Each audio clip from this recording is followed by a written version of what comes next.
back to the past. History is full of architecture, artifacts, cities, and places that are physically lost to us due to man-made and natural events and the ceaseless passage of time. While documentation in the form of writings, drawings, artwork, and photographs exists for many of these historically significant artifacts and architecture, there is no way to experience them in a tangible, hands-on way like you would have back when they were still there with us. Utilizing technology related to like digital heritage, AI, and the metaverse, there are several options for addressing this subject and utilizing differing means to create methods to approach this subject. Digital heritage provides the methods of collecting data, information, and physical documents, as well as a codification of that data collection into digestible and useful information. Likewise, like AI and the metaverse together can take the data and information from digital heritage and turn it into something tangible, albeit virtual, um, for people to experience in a virtual space. Ultimately, this creates a new way to learn about and experience history through places, artifacts, cities, and periods of time.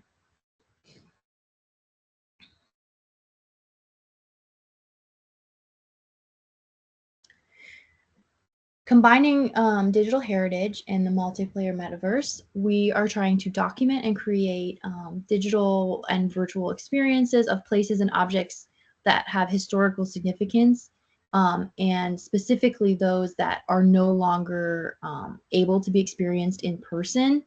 Um, Through digital heritage is where we will search out and collect historical information and documents that will then be used to build and curate like buildings or streets or blocks or whole squares and cities or even just small artifacts.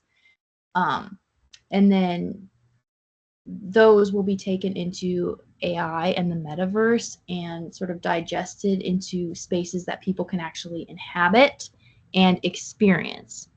So digital heritage would use web-based research and library archival entities and various methods of scanning and processing by way of digitizing and making that information 3D to then feed that information into AI or different metaverse sort of softwares, programs.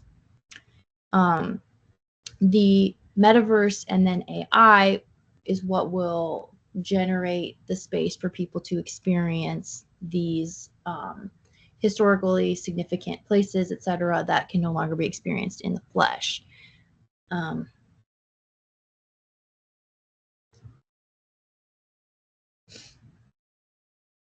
So to do this research and see how it would work, we did this case study using the old main library in Cincinnati, Ohio. Um, it was constructed in 1874, but it was demolished in 1955, so it no longer exists for anybody to experience or go visit. They have a new building now. Um, but as you can tell from this photo, it was a very interesting building with a very intricate interior and the way that they showed the collection of books that they had. So we thought this would be an interesting building to recreate for people to be able to experience. So the first thing that we did was we went through and collected um, as much documentation as possible. So thankfully, the Cincinnati Public Library had all of the original construction documents, plans, sections, elevations, and they had already digitized these records. So we were able to download them from the library's website. So here are three of the floor plans showing the basement on the far left, and then the first floor, ground floor on in the middle, and then the second floor is on the far right.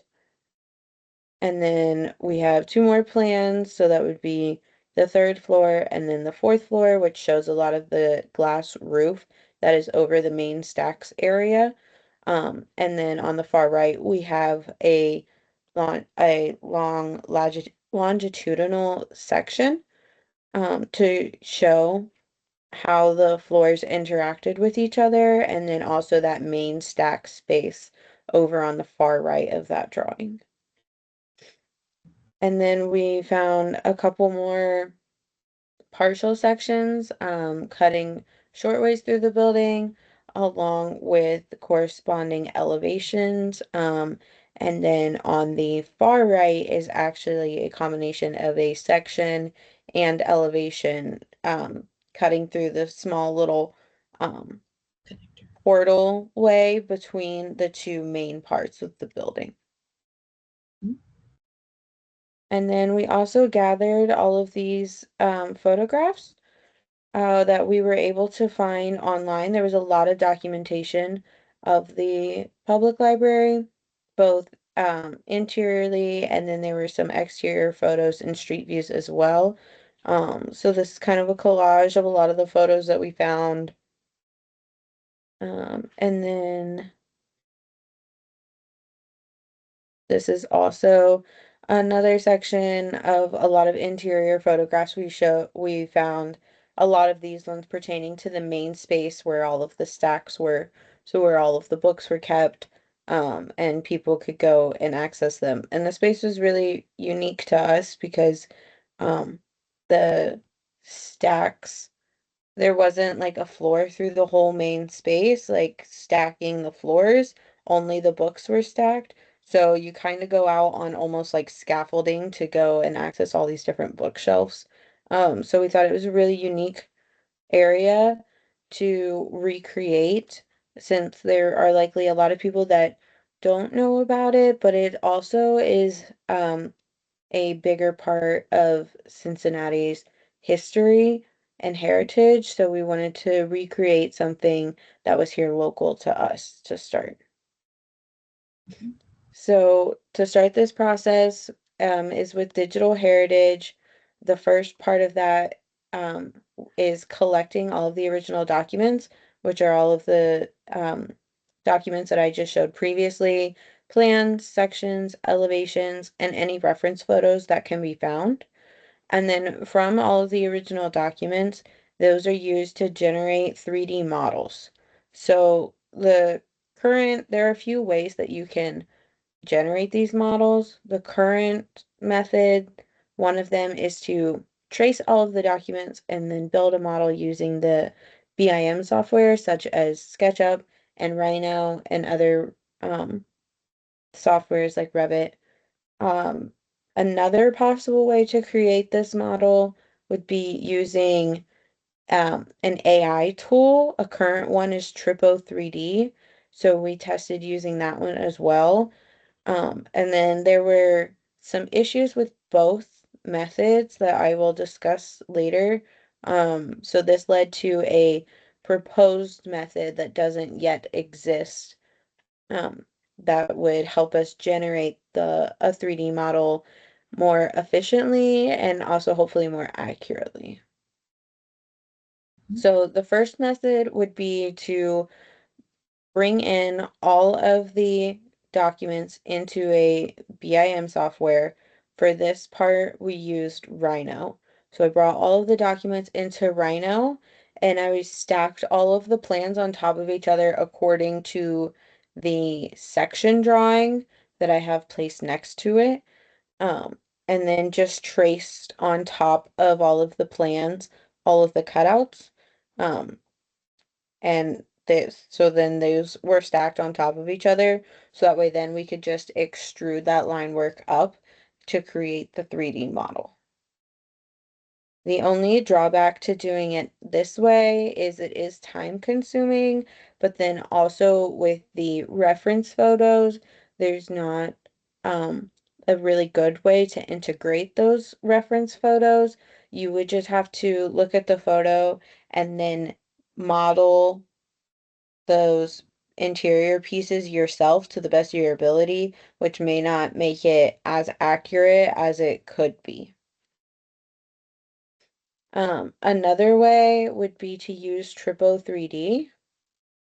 So We use Triple 3D. There's a paid version and a free version. The free version, you're only able to upload one document or photo at a time, whereas with the paid version, you could do multiple. For this study, we only did the free version. So this is what happened when I uploaded a section drawing into Tripo. It tried to extrude the entire drawing, not just the lines off of the drawing. It did do a good job at reading the poche and cut lines to where it extruded those elements more than the rest of it, but it also gave it this really weird texture as well. So overall, it didn't generate a model like we wanted. Um, so we went ahead and tried it again with a plan. And then we also put in this reference photo on the right-hand side of the stacks area. So on the left, when we put in the plan, it kind of did the same thing. It extruded the cut lines well, but overall did not actually generate a model. And then from the reference photo on the right-hand side, it really only extruded and modeled the two elements that were in the foreground the most, which would have been columns in the stacks area, Hmm. but it didn't actually generate the whole space.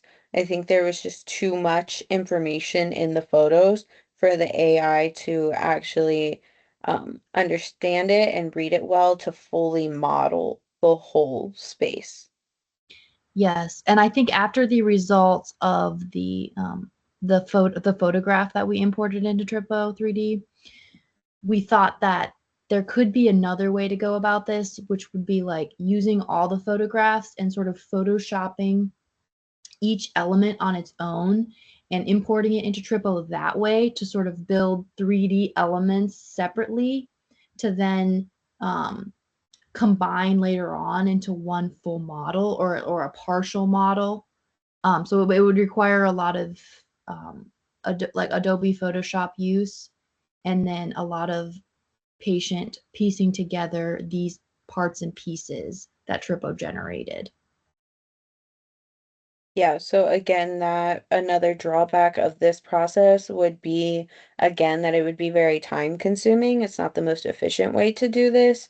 Um, you would have a lot of multiple individual parts that you would have to go and piece together yourself and then hope that you get the placement just right. So it also may not be as accurate as we would like for the models to be.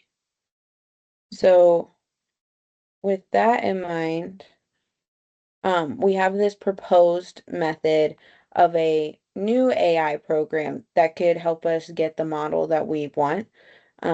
So currently there is no program that can take 2D drawings in combination with reference photos and transfer them into a 3D model.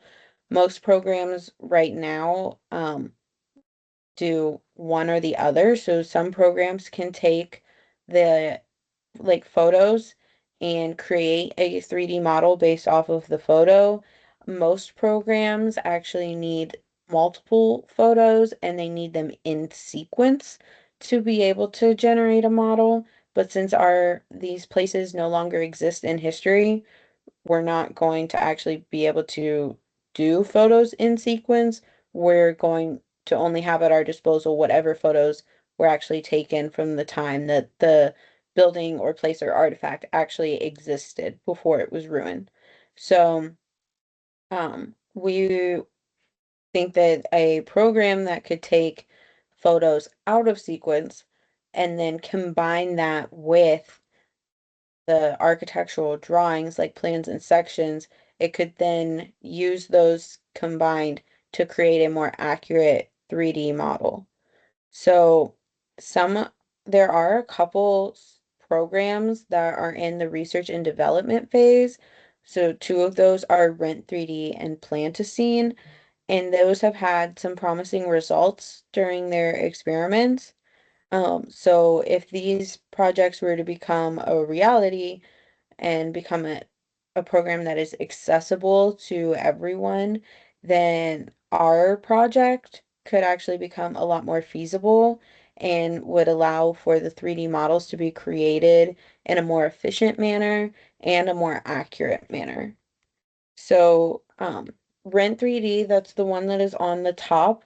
So what it does is it takes a combination of photos and a 2D floor plan, and it actually uses the floor plan to help position where exactly those photos would be taken. And it also references fixtures like windows and doors. And since those are noted in the floor plan, it can reference that and have a better idea of where the photos actually go and get an idea of the layout and the aspect ratio of those photos to more accurately create the 3D model. Also, plan to scene is shown across the bottom of this slide. They are take reference photos and a 2D floor plan and use those to create a 3D model and apply surface textures as referenced in the photo. So this program was really successful in the model they made, but it was also extremely successful in their texture mapping. Um, and using those photos to figure out which objects should get which texture. So one thing about the Rent 3D is, as you can see in the picture in the top left, um, it did create the 3D model, but like the walls don't necessarily have correct thickness to them, and then it kind of just almost like paste the photos onto the wall. Whereas in plan to scene on the bottom right, you can see in the model, it actually modeled the fixtures like the toilet, tub, and sink in the bathroom and furniture in the living room, and then map texture onto it instead of just kind of like making the picture the wall surface. So if these programs are actually get up and running and are accessible to the public, they could actually be really useful in what we're trying to do, by being able to take that combination of architectural drawings and photographs, and the fact that the photographs don't have to be in sequence, and it would be able to create a more accurate 3D model. And then that model could likely be adjusted as needed, but it would be a more efficient and potentially accurate way of creating the 3D model. Um, Step two was a different method that utilized taking this information from digital heritage into a metaverse experience, like an interface experience. We tried to use hyperspace. So from the tracing of the plans in Rhino, we put those into SketchUp and made some rough extrusions of the plan, and then made a rough model of what the library's spaces would look like. Just a very non-ornamented, non-detailed model. And then imported that into hyperspace, and began to put some hotspots around. There were some difficulties right off the bat because this was such a large model with so many different faces. So scaling it was quite a difficult chore, and getting it to a scale was also completely um, eyeball work. So you sort of had to guess based on the avatar in hyperspace, make an educated guess on the size of your building since it didn't import to a scale.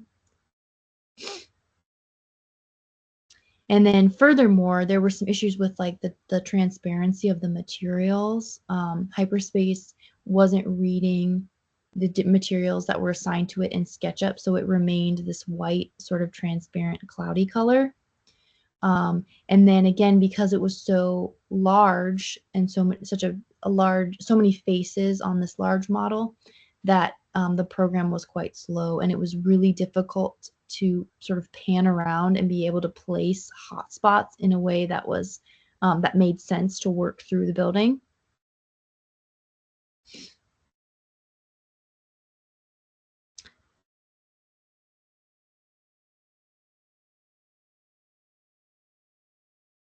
all in all, I think this is combining digital heritage and AI softwares and metaverse to sort of create an approach to this subject of generating places, artifacts, experiences that no longer exist is very, very feasible.